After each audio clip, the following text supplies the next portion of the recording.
Hey guys, it's Monday night. Everything finished, which means the volley is here. I'm here, Mags is here. You guys are getting comfortable in the chat. Let's hit the intro and get started. Where is it? Moved Brilliant. it. Who's moved it? Who's moved it? There it is.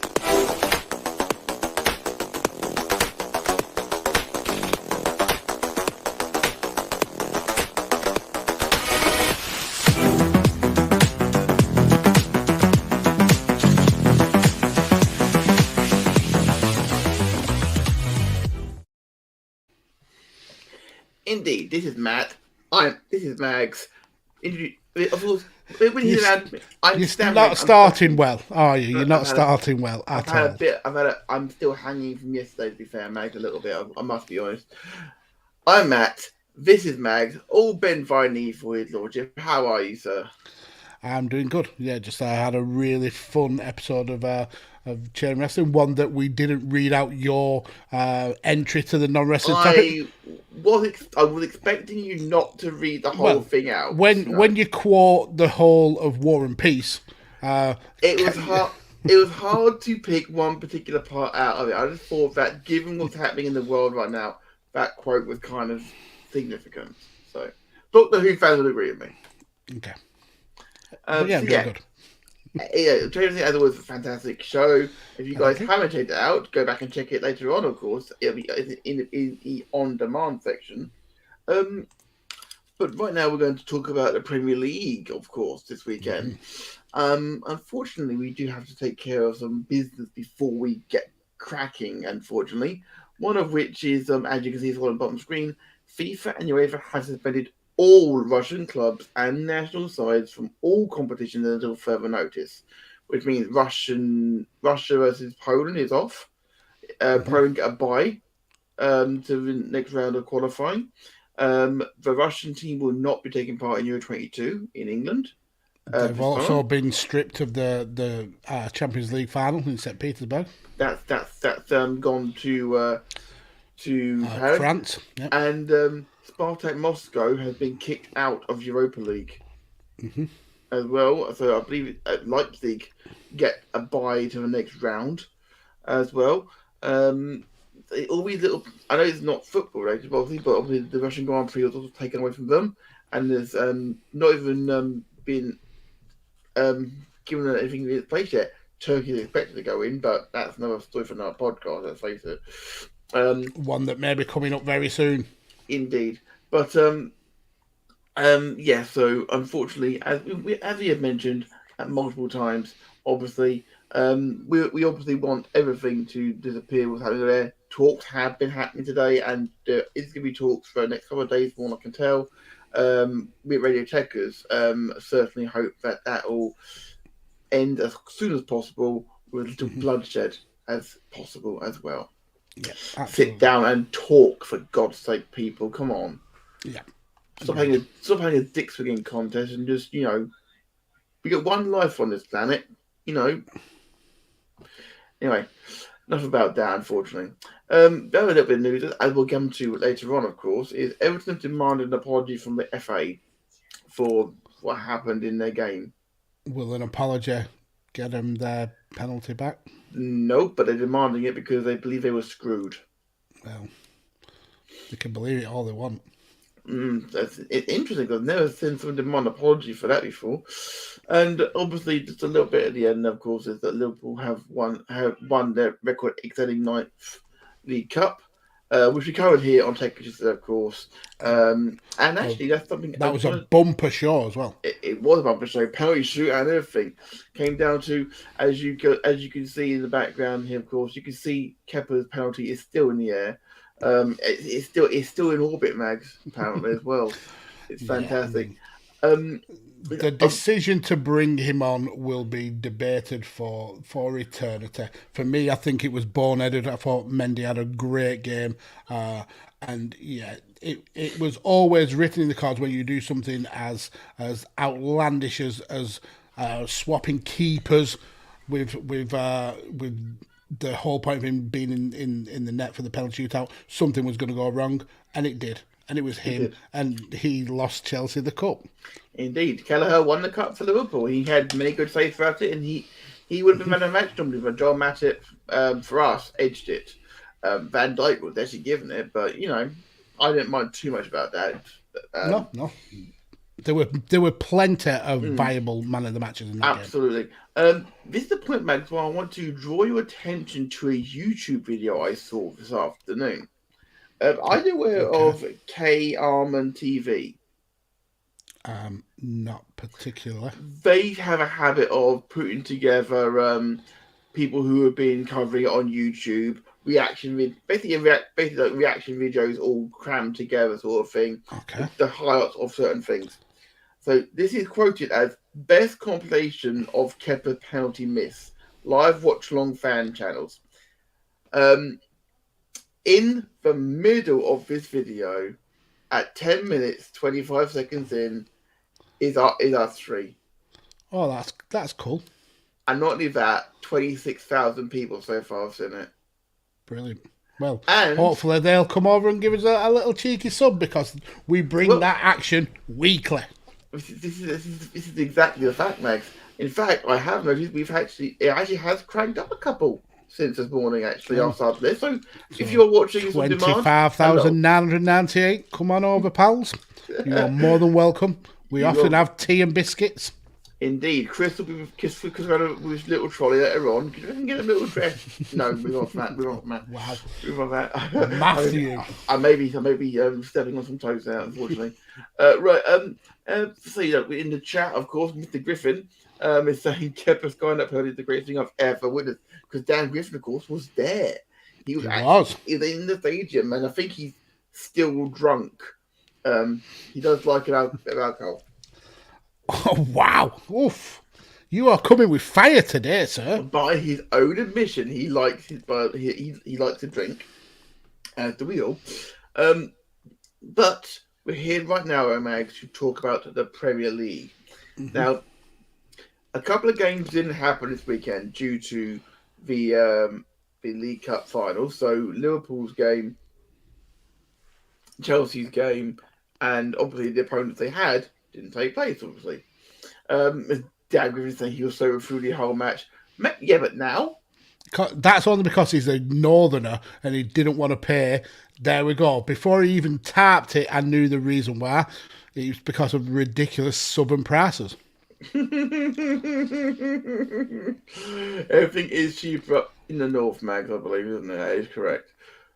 Okay, right. We're going to move on from casual xenophobia to talking about what's been happening in February. Surely it's tribalism. Surely. That too.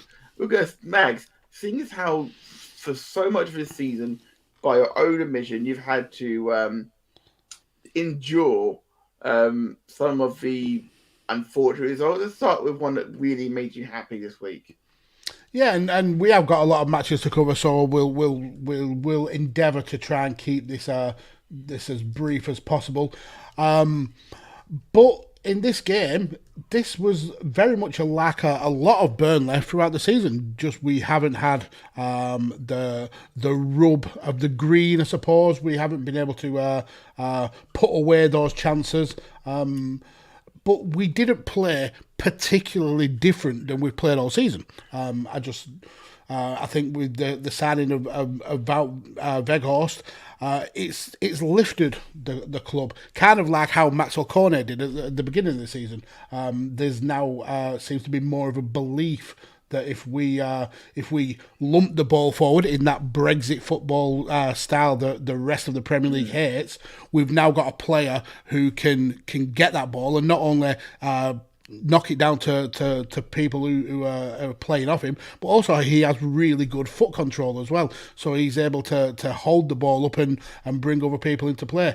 Add to that the fact he's really good at finishing, like very, very, very good. I mean, he was a killer for Wolfsburg. He's given us a new dimension.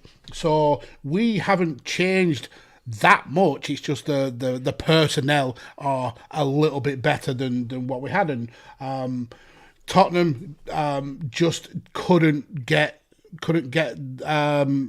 they couldn't get their game together, and we kind of capitalised on that, which is interesting because Tottenham before this had a really good result. Tottenham after this had a really good result. It's just that when you come into a rainy Wednesday in Burnley, it can be very, very draining.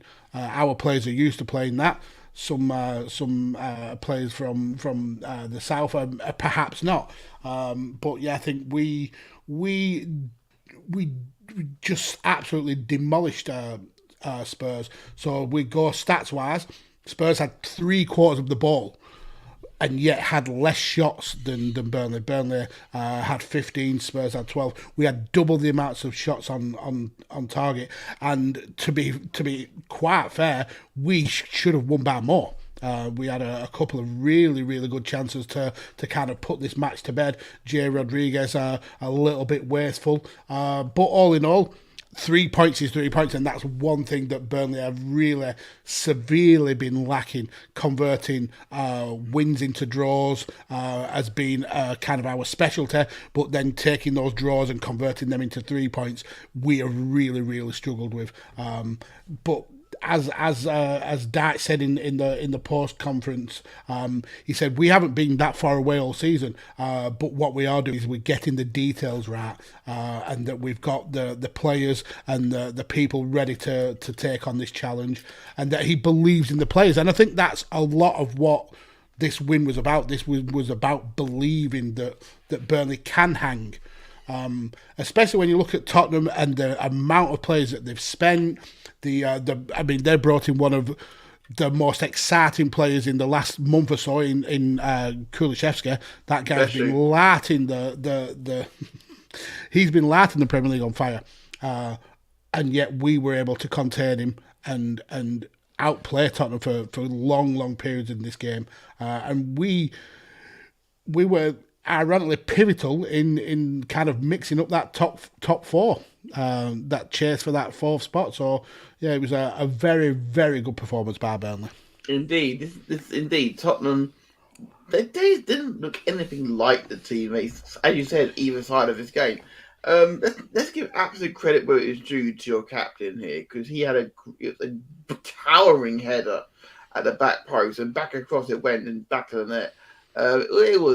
It was old school, to lack of a better term, but my word, it was good. But to be fair, Nick Pope was kept busy. Yeah, absolutely, and he had a little dip in form, I think, when we were really in the weeds, but he's absolutely come good again. And it's the old adage of form being temporary, but class being forever. Yeah, he's one of the best keepers in the Premier League. And I think what really epitomised this result was Antonio Conte's post-match interview, where he essentially said, if the problem is with me, I'm ready to go.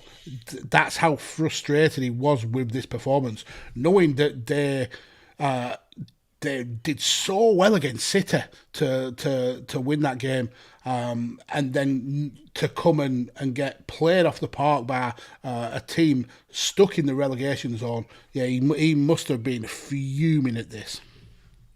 Yeah, it didn't have the conditions were terrible as well making this game, but not as bad as they were when this game was meant to be played. Of course, this was back in November, meant to be played. Of course, yeah, when it was called off because of snow.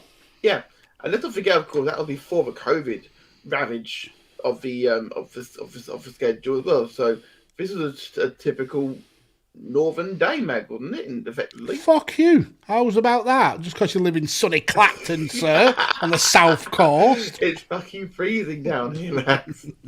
But I mean, like you don't mind a bit of rain up north, is what I'm saying. And this is why I think Burnley gets so much hate in the Premier League, because we aren't a flowing football side. We have got players now that can play flowing football, but typically we are a traditional lump it forward 4-4-2, get your head on it style of team. It's worked for us in the past, and we always have this kind of a period in a Premier League season where we start to come good. It's come a little bit later than I would have liked, and we're certainly not out of the weeds yet. But with this result, and then a result we'll talk about later on, the potential is there for us to be far clear of the relegation zone come the end of the season.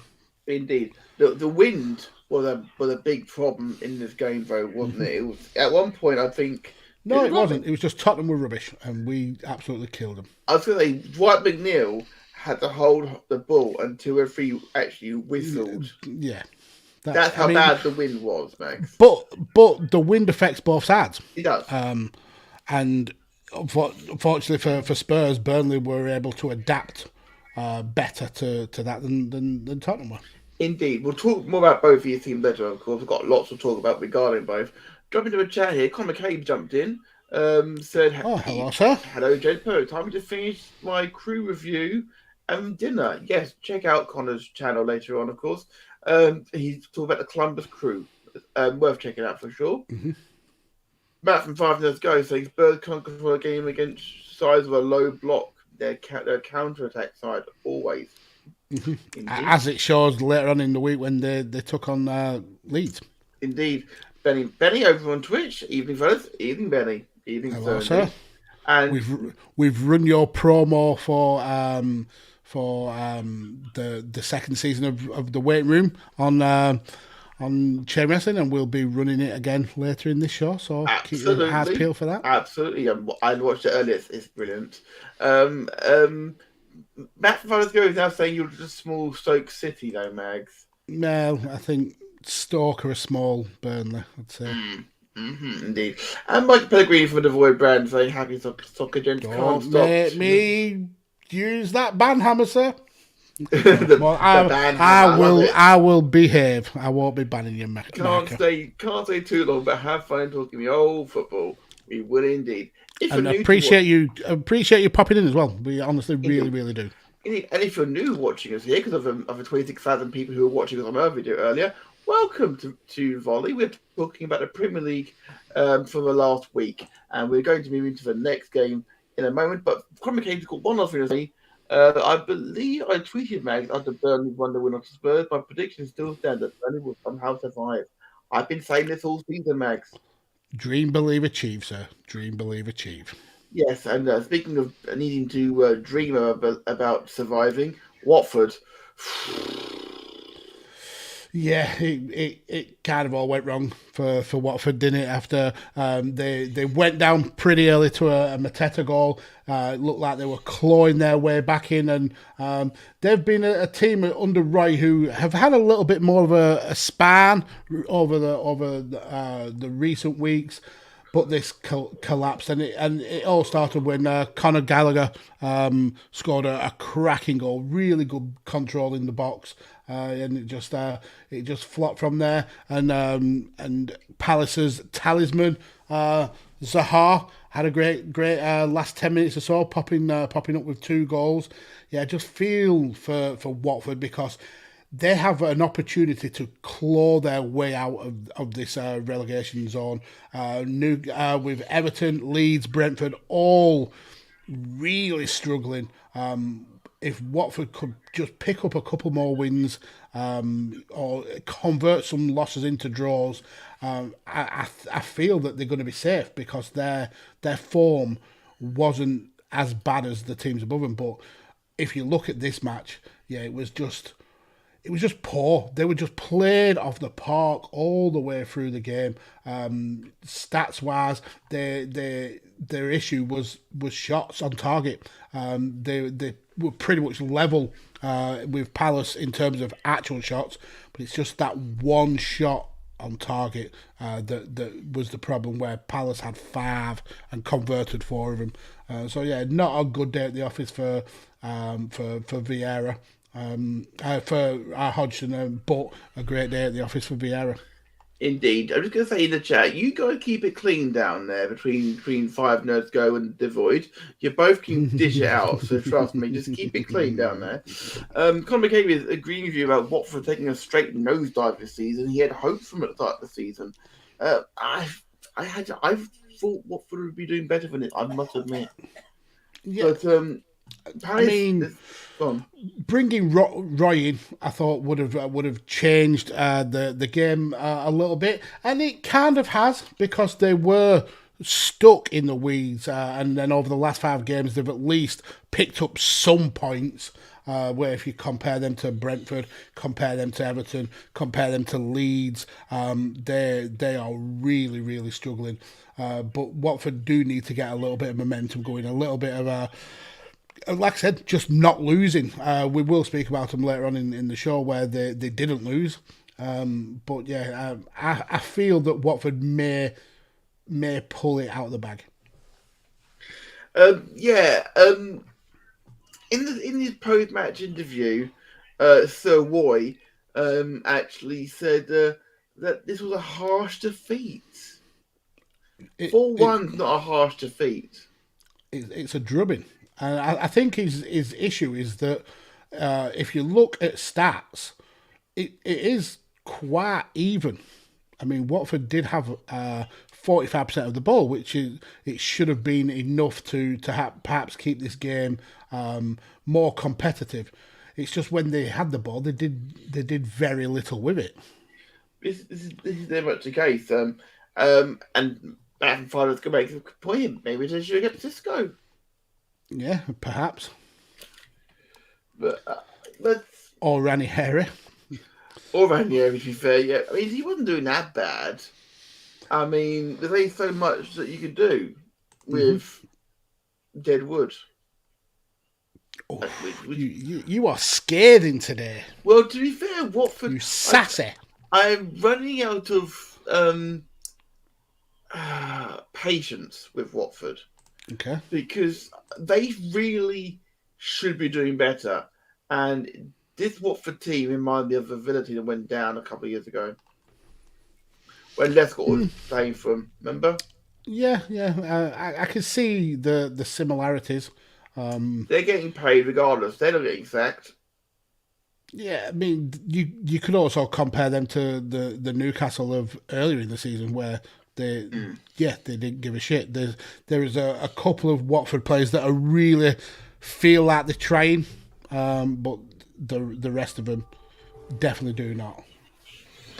I would say that Sarr definitely has been trying. He was missing for a lot of the of January, of course, because of the African accommodations.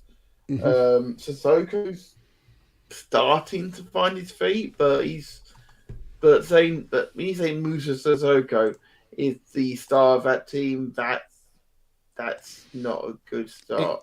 It's grim. I mean, Emmanuel Denise has had a decent couple of months, but you can't do it on your own, and he's just not getting the support. No. The only thing that's going in Watford's favour, perhaps, is the amount of teams above them which are falling like elevators with the cables cut. And because Newcastle and Burnley are seemingly like climbing, because Newcastle are getting results. We'll come to that later.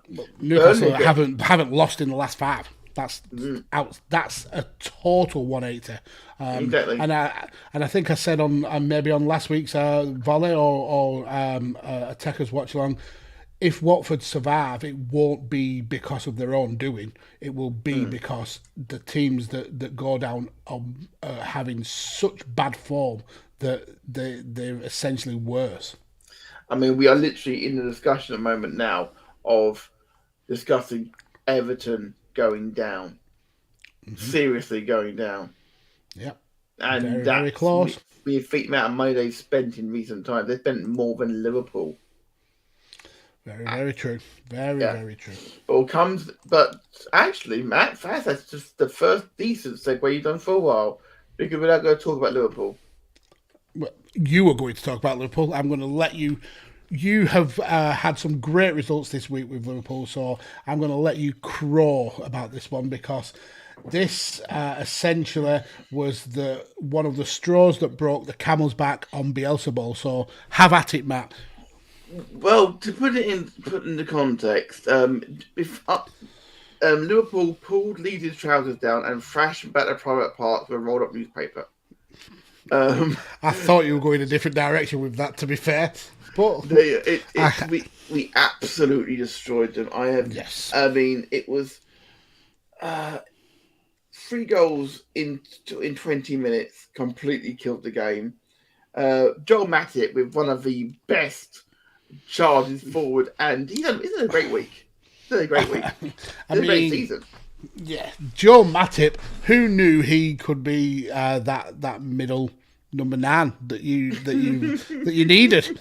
The guy he spent all the season being solid, being injury free, and now feels like he can just plough forward and he's got the touch of a Cantona. It's fucking unreal. Where's this Joel Matip been? It's beautiful, isn't it? I mean, he literally passes it out, gets the ball back from Salah, and he just dinks it over the keeper. It was glorious. It was absolutely glorious. It was any striker would have been proud of that finish for sure. Mane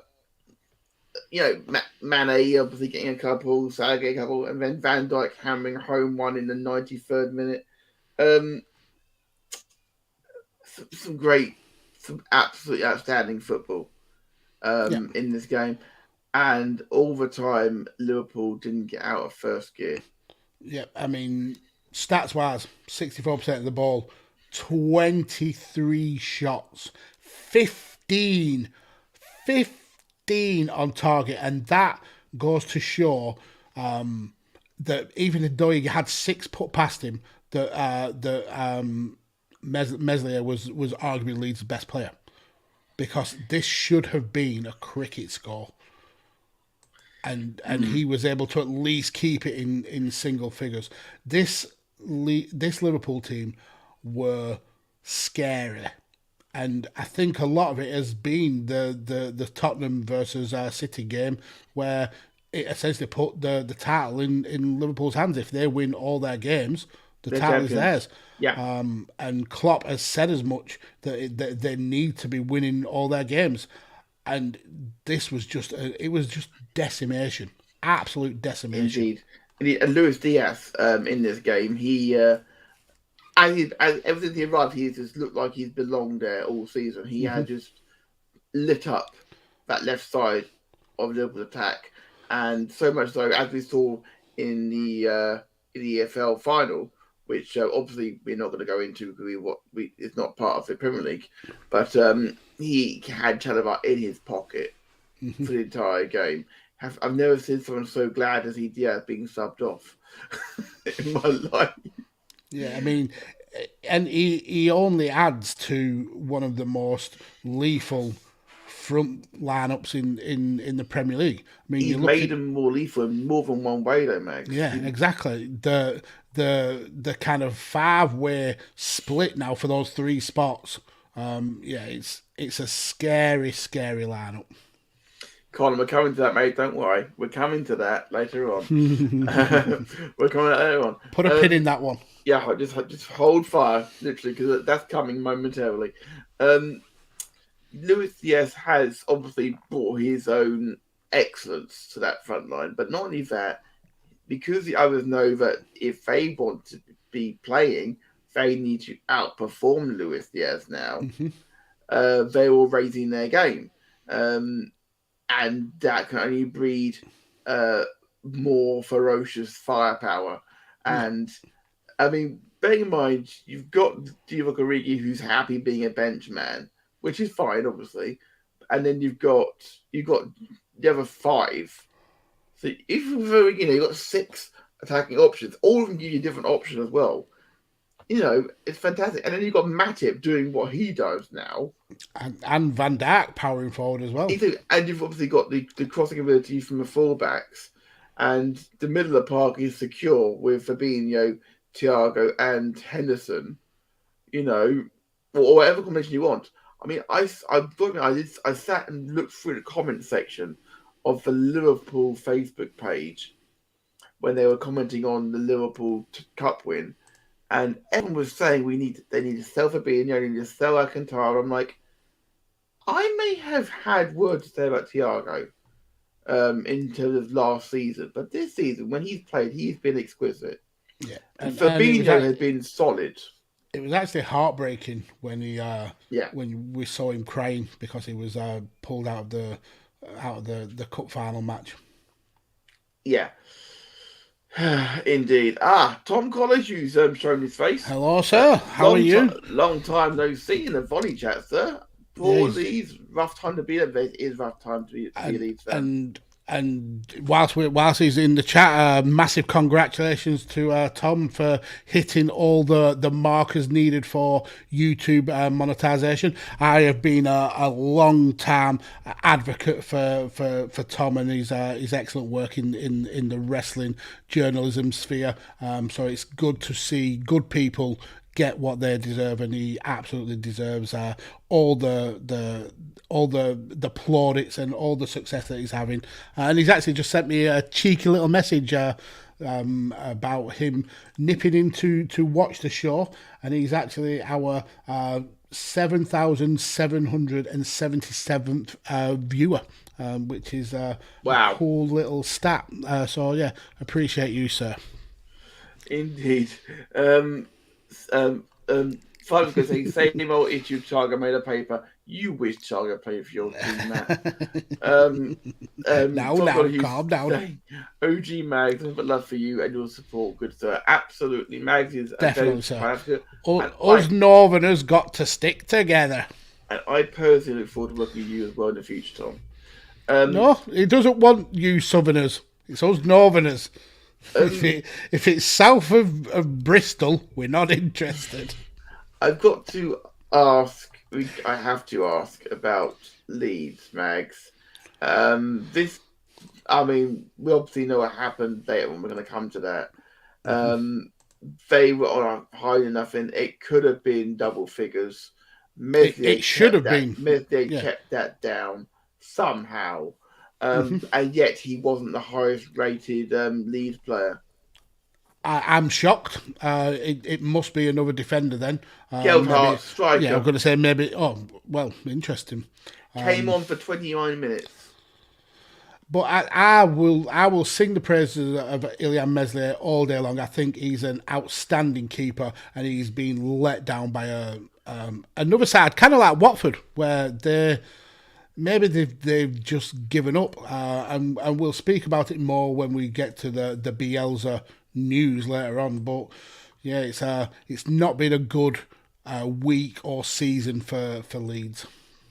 Indeed. Millwall Chris is over on Twitch right now. He's saying, what's wrong with Southerners, Mags? There is absolutely nothing wrong with Southerners. I just can't eat a full one.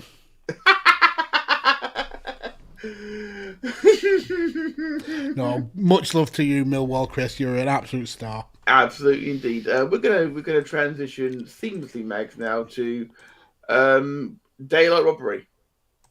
Was it though? The way they went about it, they left it bloody late.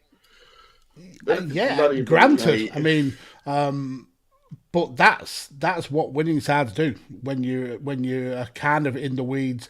And there are also a lot of help with the own goal, I suppose. But this was an Arsenal side that we were clamouring for last season. When they were folding over and dying game after game after game, and we knew they had that strong core of a team that could survive and thrive.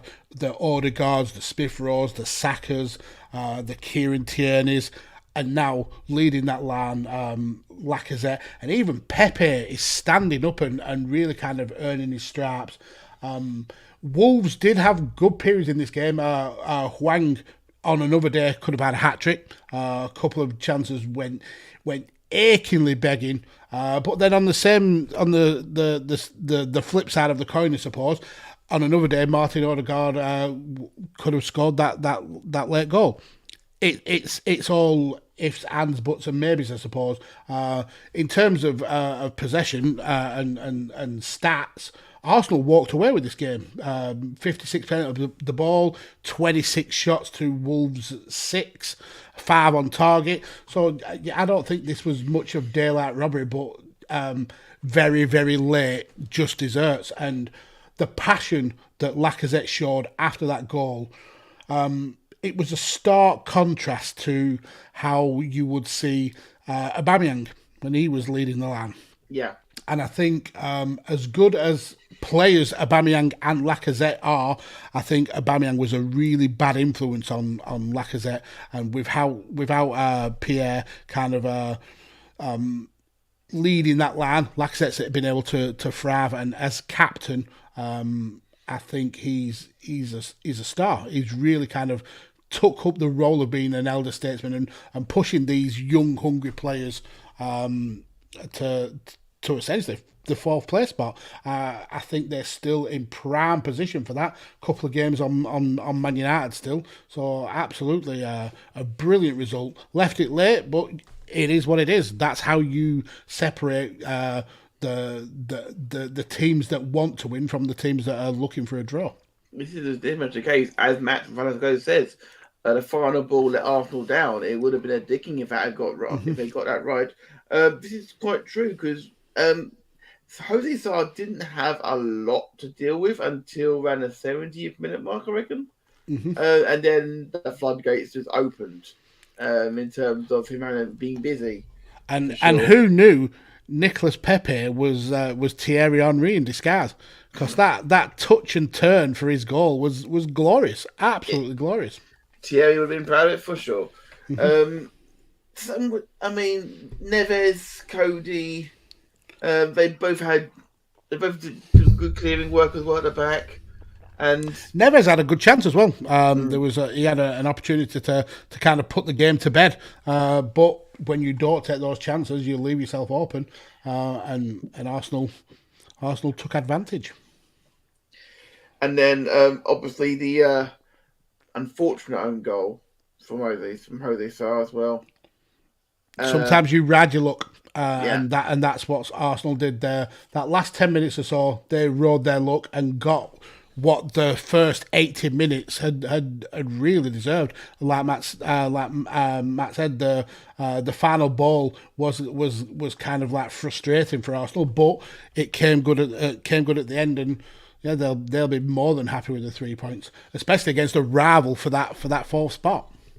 Indeed, I mean, let's not forget how big this win for Arsenal was, because Wolves want to sort of run, which is in their history unprecedented. They were looking for their 6th win in 7 matches, and they were looking for a 5th successive victory away from home in the top 5 for the first time in 42 years. Yeah, he said, reading from his notes. Wolves have had a great season. They're outstanding. They're still in the chase for those UEFA Conference League spots. There's still plenty of games to go. I think they've got 12 games to go yet, so lots and lots of points up for grabs. Indeed. Oh, excuse me. It's been a long day. Sorry, am I keeping you? There's only one game on the Thursday because this was again another cut-up game. But trying to get him in where they can, of course, at the moment. So Arsenal Wolves. Arsenal will be very happy. It will be bitterly disappointed they didn't get the point out because they would have felt they deserved more. Fan to play, you could argue one way or another. However, on the South Coast, on Friday Night Football, Norwich again seems to be seeing how fast they can get relegated.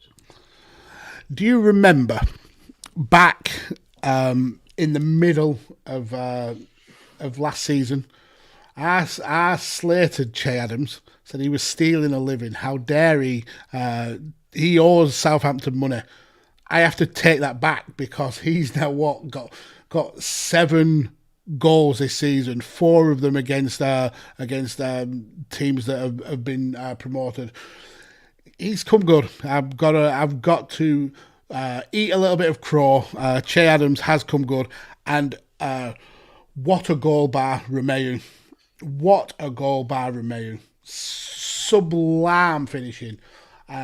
Give Southampton exactly what they deserved. Norwich just didn't turn up at all. Southampton as a team were just solid. I don't think there was a weak point in the whole squad. They just played really really well as a unit. 27 shots total, 9 on target compared to Norwich's 1, and it feels like Norwich have given up.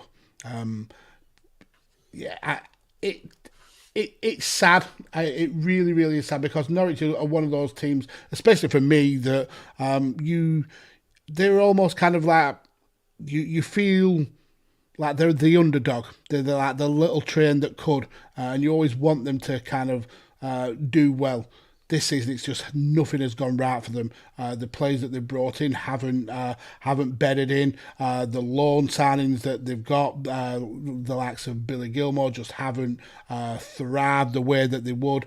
And then their talisman, Puka, he's had a torrid season. It's just nothing has gone right for them, apart from maybe the breakout of Josh Sargent. But again, one player performing well cannot stop 11. And unfortunately for Norwich, this has been the epitome of their season all the way through. They've had little spells where they've picked up wins on the bounce, but just not enough consistency. And if Romeu is scoring a goal, I think he hasn't scored in like 3 seasons or something like that. Oh yeah, yeah. That's when you know the writing is on the wall. When you Southampton have got 27 shots and 9 on target, and they're not a prolific team. Southampton are not a team that goes out there and scores a hell of a lot of goals. I mean, they've only got 34 goals this season. For context, last 2 seasons they've lost 9-0 twice in the last 2 seasons. Mm-hmm. These are the team which has on occasion taken a pacing, and this felt very much like they could have given a pacing out if they'd been more prolific. Mm-hmm. Yeah. I have a lot of things I can say about Norwich. Being the part of the world I'm in, the rivalry between Essex and Norfolk, I could have a lot to say. But putting that bias to one side for a moment, I would be extremely concerned.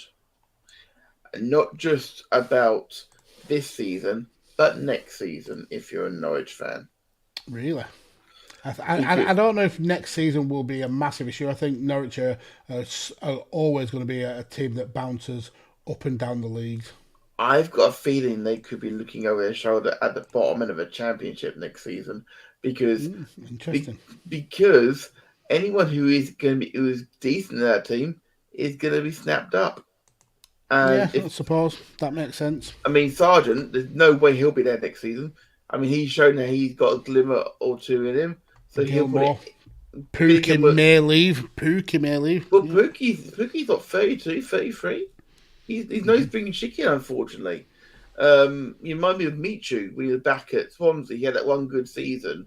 Pookie's had a couple of decent seasons, but he's a championship level player for me. He's not a Premier League player. I'm sorry, Jimmy Pookie. I like you, but unfortunately, no. And Billy Gilmore, I think his career could be in jeopardy a little bit from this. You know, I think he's gone there and he's not had good games. No, he's not performed to the hype that perhaps was on his shoulders. Whether that's pressure or whether that's just him being young, I think saying his career is in jeopardy is a bit of a stretch because he's got lots and lots of time to come good. But it's certainly not happening at Norwich. The problem is, though, Max, is that when you look at Chelsea, his parent club, all of the players that are sitting there playing his position, based on his performances at Norwich, is he getting in the team? No, absolutely not. And there's the problem, because Chelsea may not be able to have got an issue at the moment where we don't exactly know who's running the team, the club right now. So there's been announcements Well, that it's not the board neither. They haven't yes, confirmed that they've took charge. yes, they've said they've had talks about it, but it's not gone ahead yet. No, and Roman has said that he doesn't want to at the moment either. So where's the money going to come from to buy the big players and pay the big wages? Billy Gilmore, you'd think would be someone to step in, but is he getting ahead of Mason Mount? Not for me. Nope, I don't Even believe so. even if Gilmore can actually hit a barn door with a scattergun, and like Mason Mount yesterday, who couldn't hit a barn door with a banjo. They're just rubbing it in. It's a fact. It's a fact. I mean, you could also say maybe Lukaku's goal shouldn't have been ruled out, so there is that. Nor should Matip's got to have been ruled out, but that's another story entirely, Max. That's another story entirely. Let's get to Saturday's games. Let's start with Leeds and Tottenham. Mm-hmm. This was the straw that brought the camels back. And again, Tottenham with that Jekyll and Hyde, winning at City, losing at Burnley, destroying Leeds. Yeah, it's a roller coaster week for them, but for Bielsa and Leeds, it's been a barrel rolling down a hill. 18 goals conceded in 3 games. I think it was 18, or was it 16 maybe? 16 goals in 3 games in 6 days. However you want to look at it, the stats show that Leeds have been destroyed this last week. The aggregate of the last week is 17-2. 17-2 in 4 games. Just absolutely shocking. And we saw a stark contrast with Conte's in his post-match comments. He now is happy to be at Spurs. He sees a will and desire. And again, a lot of it went through that the Ginger Mourinho, Dejan. Ginger Mourinho? Sorry, the Ginger Zidane, as I've labelled him. Kulishevsky. Again, brilliant game for him. Kane and Son seem to be back on firing terms. Even Matt Doherty popping up and getting in amongst the goals and the assists. This was a culling for Leeds. It was the end of Bielsa ball. The talk pretty much straight after the match was that Leeds were parting ways with Bielsa. It was confirmed a few hours later on, and as Connor said earlier in the chat, Jesse Marsch was instantly linked. I don't know, has he been actually confirmed? Friend of the show, Fabrizio Romano has confirmed it. And we had a big debate about this in our debate. It was fiery. Tekkers group chat, and I was kind of trying to lighten the subject by throwing in Ned Schliebler quotes, which were all pretty apropos. My take on it is that it's a shame for Bielsa, but when you don't have that dynamism to change your mentality and your tactics when things are going wrong, when you are so rigid that you are limited to the one style of football, which worked brilliantly in the Championship, really took the Premier League by surprise last season, but was quickly found out this season. It ends up. He's fell on his own sword, and unfortunately, he had to go. I don't think Leeds had much of a choice. The sad thing is that he is an interesting character. He does bring success wherever he goes. Like him or love him, he's for me. I feel he's a force of nature. He comes in, he shakes up a club, and then he just leaves, and the club kind of deal with the aftermath. And the aftermath for this, for me, is Leeds will get relegated. Yeah, it's not looking good for him based on this. I mean, even Ted Lasso as as Matt from Follows Go to call Marsh. Is he the man? Is he the man for the job, or is he much the same? I'm not as passionate a fan of Jesse Marsh as I am of Bielsa, but they do need to do something, and even if it's a short-term fix and it can get Leeds out of this funk that they're in, because their form is abysmal. 1 point out of the last 15. They've gone from being mid-table easily to now being one of the favourites for relegation, where everybody underneath them has games in hand. It's a scary time. Indeed, Matt and Follows Go with a theoretical theory here about the fans being back as negatively affected Leeds. They are getting back, but that is the thing that Liverpool noticed this year as well. And he's right. The fans did get on Leeds' back, but they didn't get on Bielsa's back. They got on the players' back.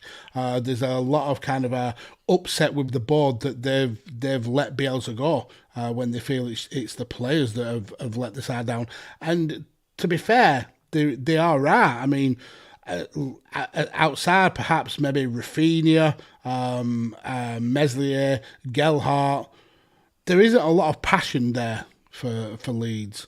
I know they have struggled with major injuries. I mean, they were so reliant on Bamford, so reliant on Harrison. They have struggled with injuries, but so does every team. Every team gets injuries, and it's how you adapt to that. And Bielsa wasn't able to adapt to it. Unfortunately, not. Connor Cape in the chat is saying that Marsh has won 2 MLS Cups with DC United and one with San Jose. So he won 3 back-to-back MLS Cups and then coached Chivas from 06 to 2010. So he has experience. He's definitely got the chops. I mean, he was manager. I think he was at Leipzig. Was he manager? Most managers go through it nowadays. Yeah. Yeah. So he has got pedigree. I just don't think he's been a little bit overrated for me. But we'll see what happens over the next few games. He could be revelation, Max, for all we know. He could be. Absolutely could. Of course, Spurs, of course. Kane and Son were another coalition together. Now it means that they've had 37 outright contributions together. That's great. That's a record, I think, as well. They've now broken the record. Yes, they were tied for it, but now they're out on their own now. They are the most successful duo in Premier League history. And yet they'll probably break up at the end of the season when Kane goes to City. City time, both you watch. That'd be fun. Conor McCabe said he was Leipzig manager for a short time, yes. And 5 Days Go is saying any kind of defensive stability can only be good. And Leeds haven't got any defensive stability apart from the fact that Meslier will at least save some of the shots. Yeah, but Meslier will he be there next season because Bath's sniffing around by all accounts. And again, in this game, he was their best. You said that Gelhardt got the rub in the last game, but Meslier was there or thereabouts. In this game, he was the best player for by Leeds. By far and away, yes. The fact is that Leeds had more shots than Spurs, but only a quarter of the shots on target. Let's not forget, of course, that they did have chances to pull goals back before the 4th goal went in. They hit the bar. I think they hit the woodwork a couple of times. I think Dallas hit the woodwork. Rafinha, I think, hit a free kick against the woodwork. So they have had chances. Yeah. Oh yeah, Cock. Yeah, that was quite late on. They had chances. They're not taking them. They seem to have, with respect, turned into Burnley at the start of the season, not taking the chances. Whoa! Don't you dare lumber us in with dirty leads. No, I'm saying that they've just not scoring the goals. They need goals. Yeah, and they've missed Bamford. They've missed Bamford like Everton missed Calvert-Lewin. Max, comparing Patrick Bamford and Calvert-Lewin is not a fair comparison. Well, they're both having. I mean, Bamford's obviously still injured, but Calvert-Lewin has been a shadow of the player that he was before. I think that could be down due to the manager changing. It could be, but it also could be due to the fact that he's spending a lot of time on the catwalk. Possibly. He has been injured a lot this season, to be fair, but you're right. He has. But yeah. Leeds plummeting towards relegation battle. Where they're joining two other teams who are in relegation battle now, Brentford and Newcastle. Well, one of them is making their way out of the relegation battle. Newcastle, as everybody expected to happen. They made very, very sensible signings. Overpaid on a lot of them, but still the quality and the style of play brought in is it's paying dividends for them, and there's now a belief in the players that were there originally. The likes of Joe Linton, who I have been a massive critic of. I think critic. You declare a fatwa on him. Yeah, I mean the reason is because he on his day is unplayable. He's one of the most lethal finishers in the Premier League, but those days don't come enough. And then Joe Willock as well. Last season when he was on loan, he was brilliant. He was part of that Newcastle team that was really exciting to watch. Since getting the permanent move, he's been anonymous. And Brentford, what a tailspin. They have done what Leeds have taken 2 seasons to do, and that's perform really well, get found out, then get essentially dragged into a relegation battle. Didn't help themselves with De Silva getting sent off pretty much after 10 minutes or so, and it would deserve a card as well. Yeah, absolutely. Newcastle did enough to win without looking like they were overly dominant, but the kind of the cool part of this match was the fact that Christian Eriksen came back 52 minutes, came on. What a outstanding comeback from essentially being dead. But he was 5 minutes. He was dead. Yeah, against Finland, to less than a year later, returning to football. What a heartwarming moment. Unfortunately, he wasn't enough to push Brentford on for the win. Although he did, he did kind of help. I think it was Norgard with the shot that almost kind of pulled a consolation goal back for Brentford. But all in all, Newcastle did enough to get what they deserved. They absolutely dominated in terms of stats, Max. But we'll get to that in a moment, because there was a certain amount of irony about this with for Brentford, of course, with Everton coming on 259 days after he was technically dead. Obviously, we were covering the game immediately after that at the Euros. In that game, when Eriksen was taken to hospital, of course, Matthias Jensen came on for him. And in this game, Matthias Jensen gave way to him. Yeah. And it was a lovely bit moment. Of symmetry. Yeah. A lovely bit of symmetry. And I've not seen a moment like that, which is just complete. Bearing in mind how united everyone has been this weekend regarding the incident that's happening in Ukraine right now. Everyone just so happy to see Eriksen back. Yeah. And part of me is thinking like, I get that you can't in Italy, but I'm thinking like, why not? If you can in the Premier League, why can you not in Serie A? It's just odd. Yeah, but I get it. But at least he can play the game again. Thank goodness for that. Yeah. Matt in the comments from Five Nerds Goes got a really good point. The first part, obviously, very, very true. He navigated the lad, but a little bit lower. But this point is very, very interesting. So Brentford are basically beaten if the other team sit back and let them have the ball because of zero creativity. And the interesting thing for me is, if you compare this Brentford to the Brentford of last season, who were so dominant in the Championship, really creative, like breaking goal-scoring record after goal-scoring record.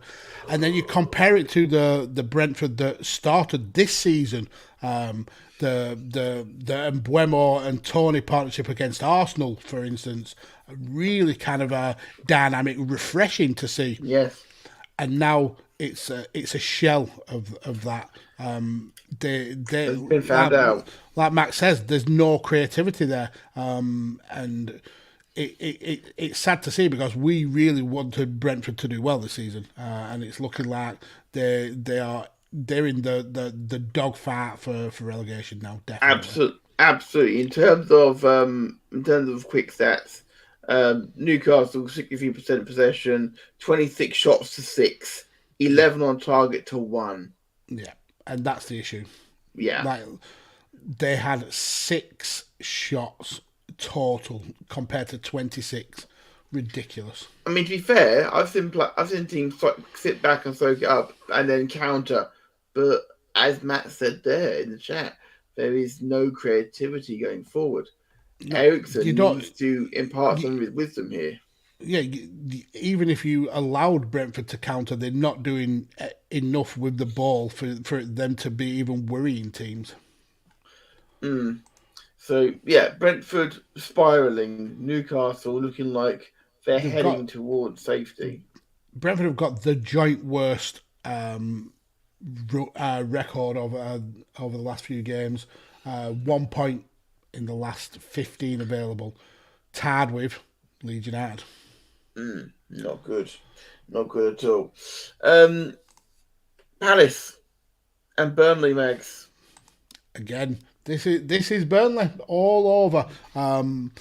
Played off the park for long periods. Really kind of looked like they were struggling. But then we get bright spots with Wout Weghorst again. A couple of times he had opportunities to score. But yeah, we rode our luck, and that's again down to the passion and the belief of Burnley. After going behind pretty early in the game, I think it was less than 10 minutes when Schlupp scored. Halfway through the season, we would have folded at that.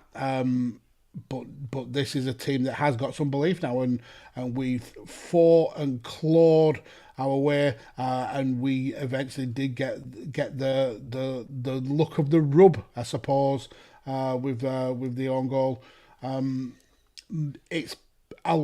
I would say on balance of play, we deserved it. There were a couple of times at the end of the game it was a little bit squeaky bum, with Zaha having a few decent chances. For me, this game was kind of showed that Burnley have had to cram a lot of games into a very short period. There was a lot of tired legs after the last few games, but we fought and we battled and we got the point that perhaps that we deserved. Stats wise, Palace were all over us. 60% of the ball, 11 shots to our 5, 4 on target to our 1 on target. So they were certainly the busier team. But when you've got a player like Weghorst, you've always got a chance. And Burnley were impressive that they came out and kind of stood up to be counted in that second half. Indeed. As you say, you needed 1 shot on target, but at the same time, it's all you needed. You came away with a point.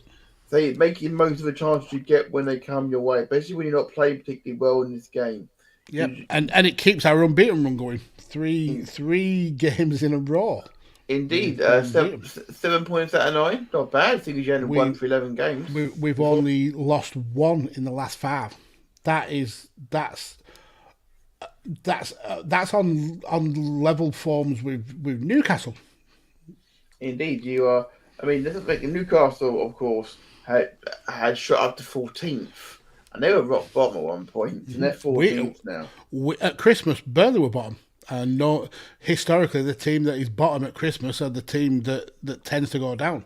And now to the point of safety, and you have a significant amount of games in hand on the teams that are in 15th and 16th. Yeah, so we've got 2 games in hand, I think, on Leeds, who are 2 points above us. Brentford are 3 points above us, and we have 3 games on them. So I'm saying it could come down to the last game of the season for that, for sure. Palace are safe, I would say. Yeah, I think this point gets them into 11th. They're certainly not going to be challenging for Europe, but they're certainly not being dragged into that relegation dogfight. It's a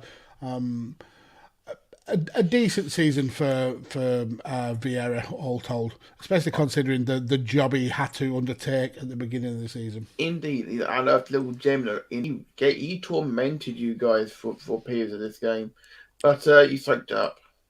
Yep, and Palace over the next 3 to 4 years with these young players as they mature and kind of work together, the likes of Etse, the likes of Elise, the likes of Schlupp, if they can keep hold of Zaha as well, if he doesn't kind of have that wandering eye again, they've got the backbone of a pretty solid team there.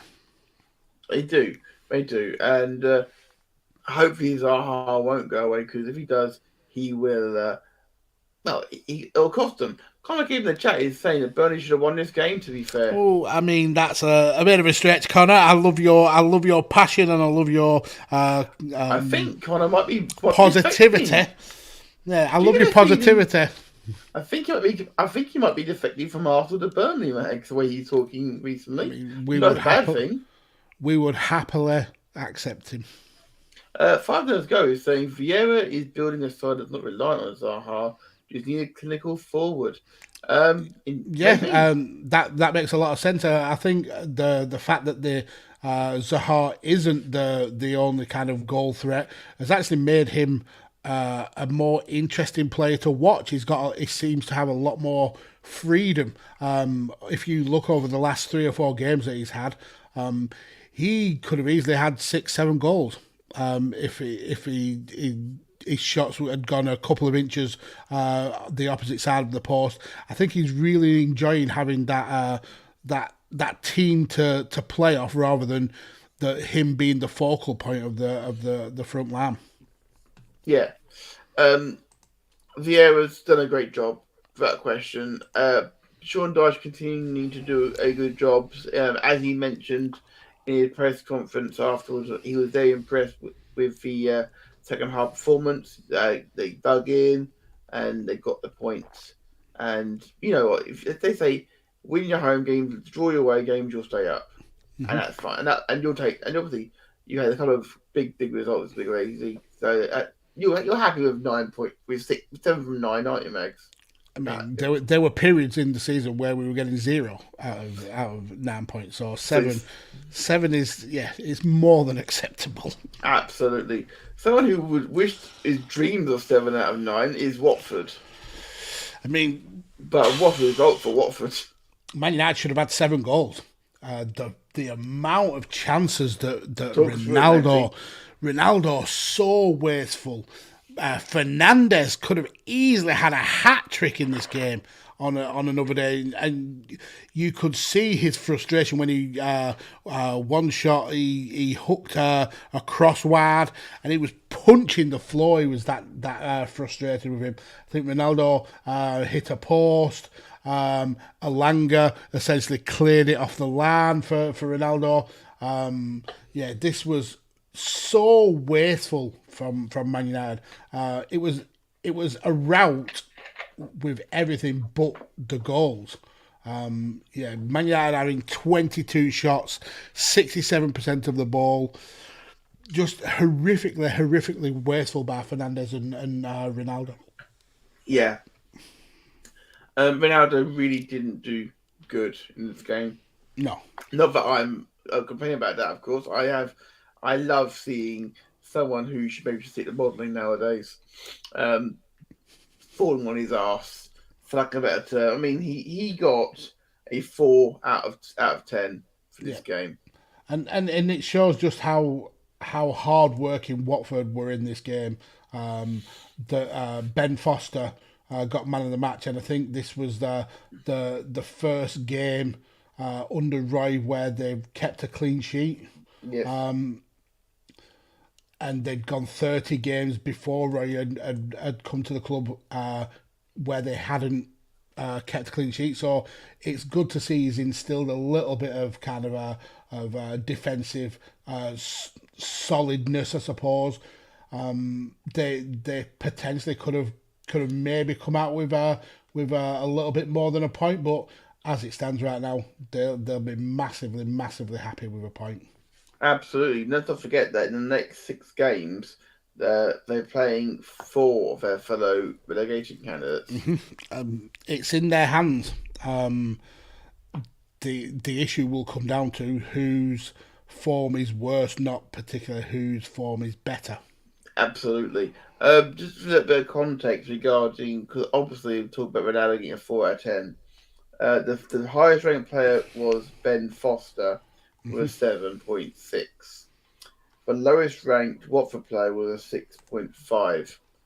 The highest ranked very, very level across the board. The highest ranked Man United player was Elanga with 5.6. So every Watford player outscored every single Man United player, which is a sentiment that Matt shares in the chat, that it's a worrying when a young Swedish lad is your best player since Ralph come in, and then you look at the players that were on that pitch: Varane, Sancho, Ronaldo, Fernandes, Pogba, Rashford, and Elanga is the only one who really kind of stood up to be counted. You reminded me a lot of Makeda when he was coming through in a way, because a lot of responsibility all of a sudden, and then it all went apart. Hopefully, it doesn't for him as well. Hopefully, or Januzaj as well. United need points quickly because they cannot afford to not be in the Champions League again. If they are this year, they can't afford to not be again next year. As of now, they're clinging onto that 4th spot by the skin of their fingernails. I know Arsenal have 3 games in hand on them, but are only 2 points behind. Spurs have 2 games in hand, so there's definitely people challenging for that spot. West Ham are breathing down their necks as well. Man United need to start winning consistently. I mean, form-wise, they haven't been terrible. They haven't lost in the last 5 in the Premier League. The issue is they've drawn 3 of those and only won 2. Whereas you look at the likes of Liverpool, who've won 5 on the bounce. You look at the likes of Arsenal, won the last 3. You have to be consistent with that form, and Man United are, whilst they're having periods of wins, they're just not consistently winning. Yeah, and a team of Man United structure and stature definitely aren't used to being in this position. It feels like forever ago that Ferguson retired. It's only been 8 years. And they're still living in the shadow of him. Indeed. Which is kind of funny in a way. Especially when he turned up every single game he can and sits in that directed box. And you've got Ragnarok down there on the touchline wishing for Ragnarok to actually happen, because that Man United team on paper should destroy anyone it's up against. On paper. Sure. Yeah, it's a big money team. Yeah, exactly. As we mentioned a few times, Man United has paid out for players, and it delivers, but not on a regular basis. Correct. Right. Let's move on to. We're heading to the home straight here, man. We're going to talk about Brighton and Villa. Brighton, a team who were getting draws, not wins, and now they're not getting that. Yeah, lost the last 3, I believe. It's collapsing for Brighton. and for Potter. I think they've done enough in the early parts of the season to make sure they don't get dragged into that relegation battle. But they're still 10th. They're still above Villa off this game, to be fair, of course. Oh yeah, absolutely. But like I said, it's the draws not turning into wins, and now the losses not being able to turn into draws. Still playing really good looking football, just not doing a lot with it. I mean, in this game they had 2/3 of the ball, 67%. They had 12 shots compared to Villa's 9, but only one on target, and that's the issue. I like Maupay, I like Trossard, but they don't have somebody who you could rely on as an out-and-out striker, a killer in the box. You could argue Welbeck could have been that person, but he's always flattered to deceive throughout his career. So whilst he comes to the kind of tail end of it, he's not going to be the guy to get you 20 goals a season, and that's what Brighton need. It's all well and good playing flowing, beautiful football, but if it doesn't lead to the goal in the back of the net, you are no better than Burnley playing Route 1. Villa, on the other hand, the wheels had kind of come off a little bit under the Steven Gerrard kind of audition, I suppose we're calling it. But they come good in this game. Ollie Watkins finally come good. I think this was his first goal of the year. And then Matty Cash obviously opening the scoring. I think that Coutinho has been a revelation for them. I think McGinn, whilst he fell off a little bit in the last few games, he started to come good again. And we're seeing we saw a little bit of steel from Villa. Didn't have a lot of the ball. Were played off the park a lot of times in terms of the quality of football, but had that backbone to make their chances count and come away with the 3 points. It's certainly, as Matt was saying, Matt Palace need a forward. Not Villa. Villa scoring goals. Brighton definitely need a forward because they've got some great players, but Maupay is just inconsistent, Max, and that's. I like watching him as well. I love him, but he's just so inconsistent, and that's worrying me. Brighton, as I said, are sitting quite comfortably. They're sitting right now in 10th place. They're comfortable where they are, but should they be concerned? Should Brighton fans be concerned? They should be concerned that they're not able to score goals. I don't think they should be particularly worried that they're going to tumble down the table. I don't think that's a possibility, but they certainly need to get to the end of this season and kind of take a look at potentially getting a goal scorer in. Like I said, it's all well good having playing football like Real Madrid, but you need a Benzema or you need a Ronaldo who's going to score you those goals, and in Maupay and Trossard, they're just not consistent enough. So yeah, I don't think it's a case of panic stations, but certainly there needs to be tweaks.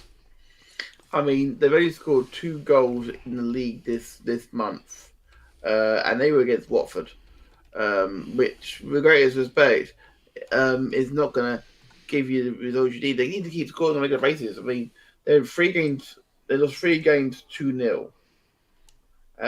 One of which was when Burnley finally clicked into the gear I've been looking forward to them doing all season, and brushed them aside. And then Villa did the same here. At no point did they really look like they were going to fight back. No, you're right. And the play kind of flattered to deceive. Yes, I would be slightly concerned, but at the same, when Brighton's best player voted by the fans is Lamptey.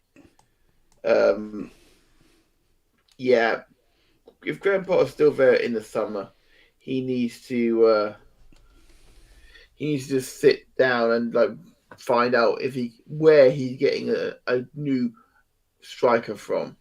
Mm-hmm. And the thing is, they've got assets there that are saleable.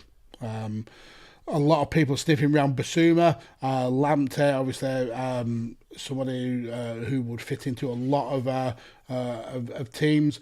Even someone could pick up more pay, but they definitely do need to get some money for an out-and-out goal-scoring striker.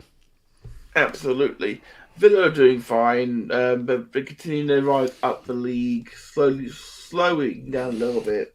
I mean, this match was a mid-table match. In the grand scheme of things, it's going to mean nothing in terms of relegation or Europe. It's more jockeying for the higher position in the league for more prize money. That's all. This is the case, and we'll keep our eyes on them for sure because we do like Brighton here at Tekkers. We like Brighton. We like Villa.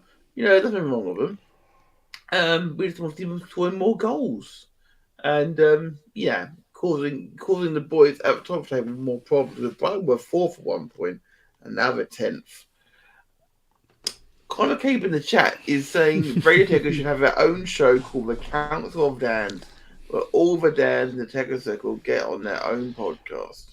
The issue with that is there are plenty of the members of the Council of Dans that are not part of the Tekkers circle. So, I mean, I would love for the Council of Dans to sit around and debate the topics of the day. That would be a cool podcast. Yeah, so it's not a bad idea, Connor. We'll think about that, sir. We'll think about that. Talk about a game with probably a lot of talking and thinking. Everton Man City for a long time looked like Everton were going to get a point out of this. Yep. And they needed one badly. They were very frustrating for City. I think this is one of the lowest amount of shots that City have had all season in the Premier League. Only had 13 shots, which sounds a lot, but when you're looking at a team that's getting 20 to 25 shots a game, this was it was not a good day at the office for City. Even saying that though, Pickford was very, very busy. Still had 8 shots on target, so he had a lot of work to do. City just weren't able to get any kind of rhythm. Everton they showed a little bit of grit, a little bit of passion, but it was all for naught because bad defending, horrific defending. Horrific. I was trying to be generous, and I'm trying to be generous, and it's not happening, is it? I just like both of these teams. Basically, I want to honour the double loss here, Max. To be really honest. So the goal with about just less than 10 minutes to go, Bernardo Silva was making his way into the box. Mason Holtag was horrific in defending.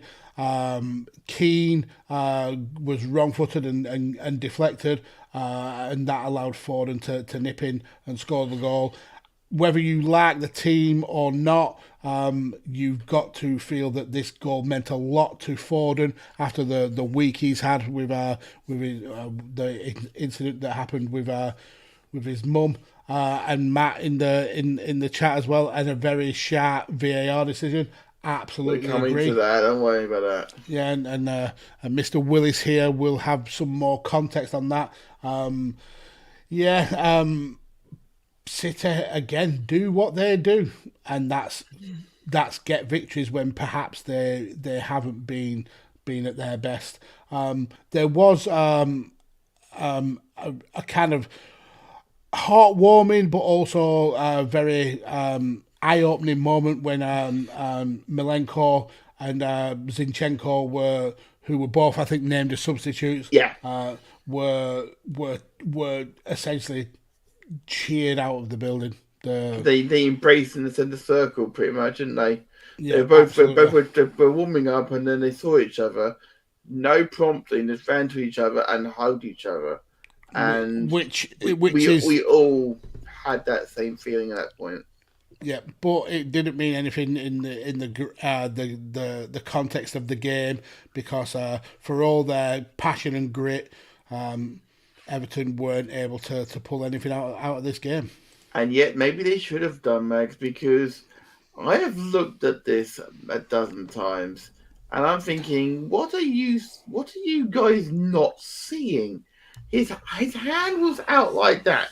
He looked like a marionette from Thunderbirds. He pulled the ball down with his arm. It's as simple and clear as that. I've heard talk that it shouldn't have been a penalty because of offside, which I think is ridiculous. It was a penalty for me. It should have been a penalty. Rodri, Rodri and City escape with this decision. Indeed, I need to read a quote here.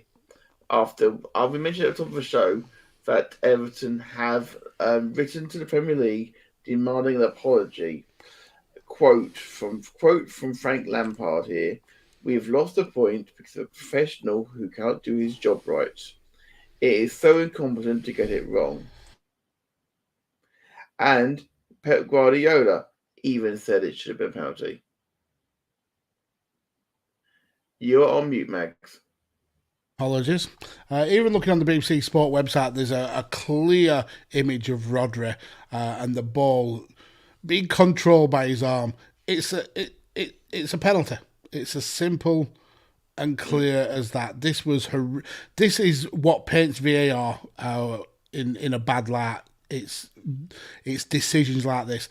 I don't know how a referee with any kind of skill or knowledge of the game hasn't given this a penalty.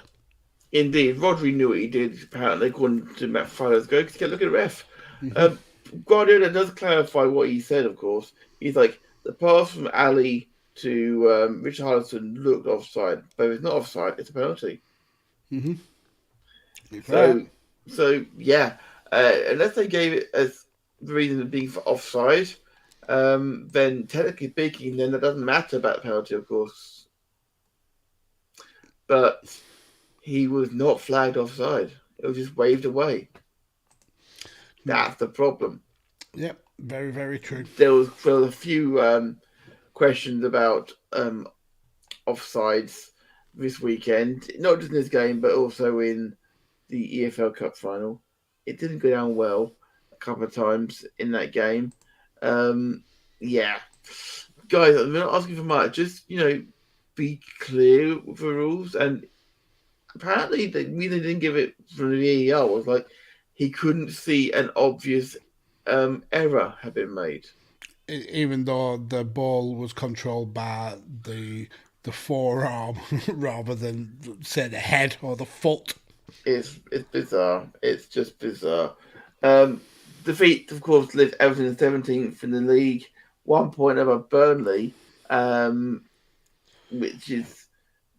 It's unfathomable. Yeah. It's absolutely unfathomable. Everton are in real danger of going down. Yeah, and I've joked about Everton going down being hilarious and goodbye Everton for that side of things. But at the same time, Everton are so important to the Premier League. And no team is too big. No, of course. And Everton, you need to stay up. You really do, because Liverpool need 6 points every year. So, yes, if you wouldn't mind getting your act together, please. Thank you. Most appreciated. Everton obviously have never been relegated from the Premier League, obviously. And the list is getting shorter every time someone who was a family member goes down. Mm-hmm. And now their owner has also been had his assets frozen as well.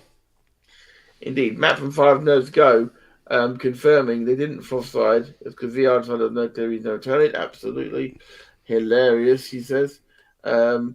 they're not important. They've done fuck all for years. I said it's a good Liverpool get 6 points off them, mate. It's all good. It's all gravy. It's all gravy. City not at their best in this game because normally they would be brushing teams aside, and they need to keep winning games because if they had dropped points here, Liverpool would have been like, aha. Because in a few weeks' time, I believe it's going to be at the Etihad Stadium. City are playing Liverpool. Okay, and that's a massive game. That's a 6-pointer.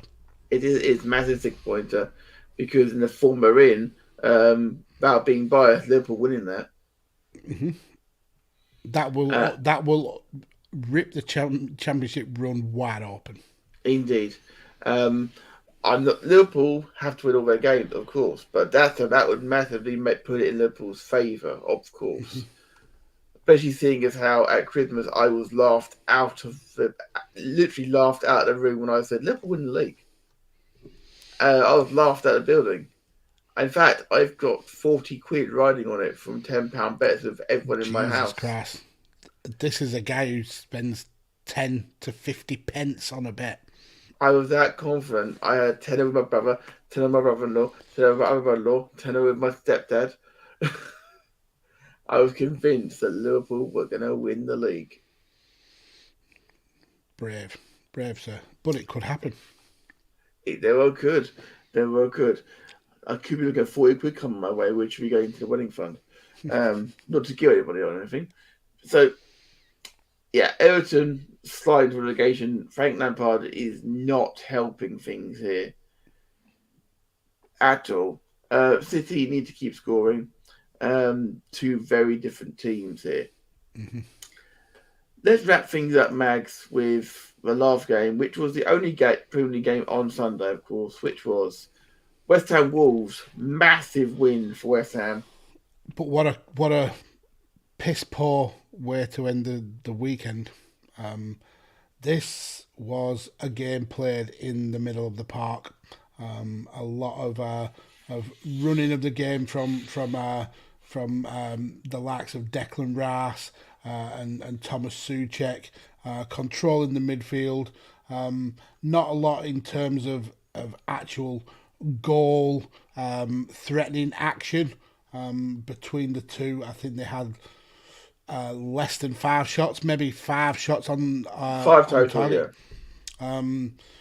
So yeah, this was a bit of a ho-hum game, but that's exactly what West Ham needed because they kind of dropped off. I think they'd drawn the last 2 games, so yeah. they needed to really kind of regain that momentum. And birthday boy Thomas Souček was the man to pop up and force the Mikel Antonio pass home. I believe he's only the second ever West Ham player to score on their birthday. Points if you can name the other one. I have no idea off the top of my head, Max. So it was Ricardo Vaste. Wow. Yeah. Better the name I'd forgotten for good reason. The Bolton legend, sir. The Bolton legend. But yeah, it was for all intents and purposes, West Ham needed the victory, and they got it, even though it wasn't the most entertaining way they've done it. We've seen West Ham, particularly Bowen and Fornals, have really good games. This wasn't one of them, but they did enough to get a win. If I agree with you, if I paid to see that game, I would have left after 20 minutes. It was absolute garbage. 90 minutes of my life I'm never getting back. Had to watch because my dad's a Wolves fan. You're not obligated to watch it, sir. Well, he obviously is. As proven by fate, I put a football on. Chris wanders on to play Pokemon. It happens, Wow. Now, I think Chris should come on an episode sometime. On a volley? No, he's usually in bed if he's not. Not on the volley. On a watch along. He has offered to do one before. He just doesn't know enough stats. He says to join in. He could. we don't talk about the football for long periods of the game. He would bring plenty of other content to that episode. I know, but I'm worried that some of it may result in equipment being broken off. Yeah, West Ham, this was massive for them to keep in the fight for top four. They've closed the gap right up on Man United now. Wolves, as you say, in the fight. They going into this game, they had a great little run. There's 2 defeats on the bounce, which is unlike them recently. Yep. But still in the fight for the Europa League and the Europa Conference spots. Some people still not happy about Zuma playing, and we've said our piece about Zuma. Obviously, should it be put to bed now at this point and move on or not, Max? I mean, he's been punished. There's not really much more that can be said about it. I do like the fact that opposing players and opposing fans are meowing at him, which is brilliant, and the fact that Craig Dawson has to go to his defence. But yeah, over the past week or so, it has put stuff into perspective. And I'm not a big a guy who likes to use whataboutism. I think that everything should be judged on its own merits. But he has been punished. It doesn't look like that any other kind of punishment is forthcoming. So, yeah, hopefully he and his family learn significant lessons from this and become better people because of it. Sounds fair to me, Meg, to be brutally honest. Right, that's all the games wrapped up, Max. How about we discuss our player of the week? Yeah, it's an interesting one because there's quite a few good shouts. I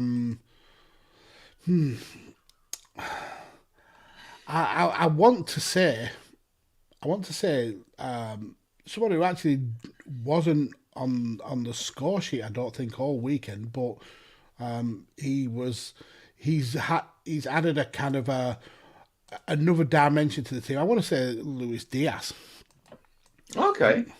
He did really well against Leeds in the 6-0. He was amazing in the cup final. And I know that's not technically Premier League, but he is somebody who I really enjoy watching. So yeah, I'm gonna go with Diaz, I think. Okay. It's a wise pick in my opinion. Luis Diaz has had one hell of a month. He's going to be expected to win a trophy every month. You need to just calm him down, I think, of it a little bit. Me, I'll go for John Matip. He had a great week as well. He had a great season, to be fair. He has kept himself fit. He had a great cup final, deserved his goal, didn't get it. And the goal he scored in midweek. It was a poacher's goal. It was a striker's goal. He started the move, he got forward, he won the ball, and he scored the goal. Mm-hmm. John Matip, for me, continues to impress this season, and he knows that he can go forward because he knows when he goes forward, Fabinho drops back to cover him. Mm-hmm. So there's a lot of synergy in that team now, and both of those picks are really, really good picks. So, Magazine, it's time to wrap this all up so we can get on out of here. Yes, because it is bloody nearly 1 o'clock in the morning here in the UK, sir. Indeed. So, would you like to tell everybody where they can get in touch with your fine self? You can find me down here. Oh, fuck that right up. On the Twitter at PodfatherMags. I'm also now an internet sensation on TikTok, and where I hang with the cool kids at MagsAllPods. Also on Instagram. Don't hang around there as much, but you can certainly find me there. In terms of content, all over. I cover a massive gamut of content, from football with the rest of the Tekkers lads, to wrestling with Sai and with the Badlands team, to MMA with Carlos. So yeah, come and follow me on Twitter. You'll get links to all the content that I am involved in. Absolutely. Find me at Matt Tech UK. As we've been saying, of course, it's got on the bottom screen, obviously. Follow the Volley directly at the Volley Live. We will be back next Monday to wrap up everything from Liverpool, West Ham, right through to the Manchester Derby next Sunday. So yeah, guys, if all of you out there, please stay safe. Be nice to each other. Enjoy the football, especially if you have a midweek, of course. And yeah, pretty much simply as that. We are out of here.